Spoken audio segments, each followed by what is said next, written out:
Alright, standing beside me, our best player of the game, si Hazel Magpantay. Hazel, alam ko hindi nyo nagustuhan yung performance nyo against AFP. So, paano nyo ginamit yon as motivation to win like this against Ombudsman? Ginamit namin yun na naglas lang po kami ng mga error namin. Kaya yung laban namin sa AFP, puro error lang kami. Wala kaming first receive. So wala kaming nagagawa na attack. Kaya yun po yung ginawa namin. Nag-practice po kami. Pinag-practicean namin yung receive and attack namin. So ito po yung resulta. Nanalo po kami dito sa Ombudsman. Okay, makakaharap nyo ang Senate sa semis. Anong ine-expect nyo sa series match na yon at paano nyo sila paghahandaan? Pinaghahandaan na namin yan simula una hanggang katapusan paghahandaan namin kahit sino pang kalaban namin. Nagpa-practice kami.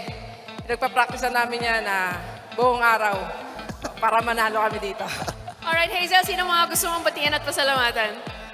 Unang-una po, binabati ko po yung director namin sa Finance Service, kay Police Brigadier General Ross Alvarado, sir. Kay Ma'am Tina Alvarado po, kay Police Lieutenant Colonel Marie Capuyan po. Ma'am, wala ka po dito. Sa Finance Service po, sa mga taga-Finance Service po sa Karame, sa lahat po ng RFSO.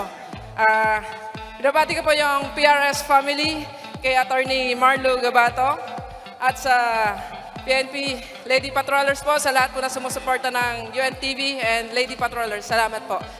Binabati ko po yung family ko po sa Mindoro. Manood ka lang dyan. Sa kapatid ko po, sa Rojas po, at sa Pinamalayan. Dito po sa family ko po dito sa Manila. Thank you. Yung girlfriend ko po nanonood lang sa bahay. Alright, tinititigan ko si Hazel. Parang di man lang siya napawisan ngayong araw. Tsaka sobrang kinis mo. Alright, dahil ikaw ang ating best player of the game, meron kang munting regalo mula sa Black Mamba. Once again, congratulations sa inyo, Chiki and Eric.